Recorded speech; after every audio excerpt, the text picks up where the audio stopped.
नमस्कार। आज के इस वीडियो में हम देखने वाले हैं जनरल वाउचर क्या होता है, जनरल वाउचर की एंट्री हम कैसे कर सकते हैं। इसके लिए सबसे पहले हम समझेंगे जनरल वाउचर है क्या। तो देखो, जनरल वाउचर क्या है, एक प्रकार का अकाउंटिंग का वाउचर होता है।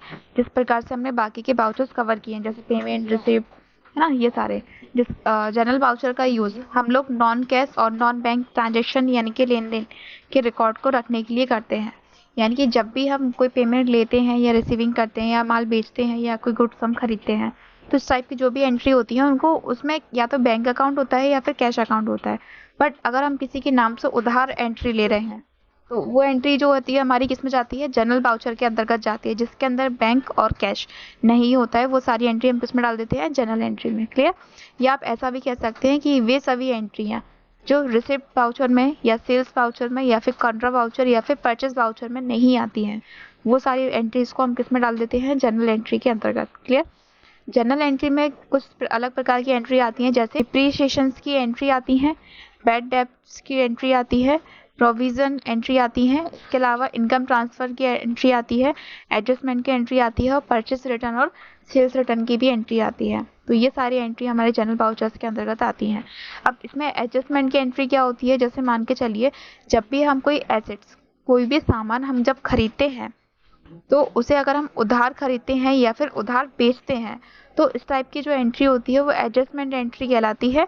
और जब भी हम कोई भी नगद सामान खरीदते हैं या बेचते हैं, तो उसकी एंट्री या तो पेमेंट में जाएगी या फिर रिसीविंग यानी कि F6 के अंतर्गत जाती है। इसके बाद हमारा नेक्स्ट जो है वो है हमारा परचेस रिटर्न। परचेस रिटर्न क्या होता है, जब भी हम कोई खरीदा हुआ सामान वापस करते हैं तो उसे हम क्या कहते हैं, परचेस रिटर्न कहते हैं। क्लियर। जब भी हम कोई खरीदा उस सामान को वापस करने जाएंगे तो हमारे क्या कहलाएगा, परचेस रिटर्न कहलाएगा। और इस एंट्री को हम क्या करेंगे, जिस टाइप से हम परचेस का करते हैं जस्ट उल्टा उल्टा उसका पूरा अपोजिट एंट्री हमारी परचेस रिटर्न की होती है। जैसे मान के चलिए रोहन को हमने माल वापस किया, यानी कि रोहन से हमने क्या किया होगा, पहले परचेस किया होगा। तो परचेस में हम क्या करते हैं, परचेस अकाउंट डेबिट होता है और क्रेडिट रोहन हुआ होगा, तो उसका उल्टा क्या करेंगे हम, यहाँ पे रोहन को हमने डेबिट कर दिया है और कहाँ से हो रहा है, परचेस से, तो परचेस क्या हो गया हमारा, यहाँ पे क्रेडिट हो गया। क्लियर। अब इसके बाद है हमारा सेल्स रिटर्न। जब भी हमें कोई भी कंपनी सामान बेच देती है, तो बेचा हुआ सामान अगर कोई खराबी होती है या किसी टाइप का कस्टमर जब सामान वापस कंपनी में वापस करता है या शॉप पे वापस करने जाता है, तो उस टाइप की जितनी भी ट्रांजेक्शन होते हैं सारे क्या कहलाते हैं, सेल्स रिटर्न कहलाते हैं। कि बेचा हुआ सामान अगर वापस आ रहा है तो उसे हम क्या बोलते हैं, सेल्स रिटर्न कहते हैं। क्लियर।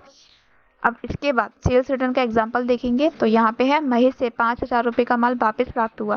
प्राप्त हो रहा है यानी कि ये जो शॉप है इसमें 5,000 रुपये का माल पहले इसको ट्रांसफ़र किया होगा और अब ये क्या है, वापस आ रहा है, तो इसके लिए क्या है, शॉप के लिए, स्टोर के लिए ये सेल्स रिटर्न हो गया। क्लियर।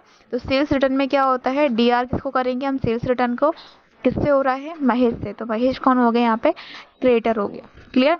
तो इस टाइप से हम यहाँ पे सेल्स रिटर्न और परचेस रिटर्न की एंट्री कर सकते हैं। आज की वीडियो में इतना ही, बाकी हम नेक्स्ट पार्ट में कवर करेंगे।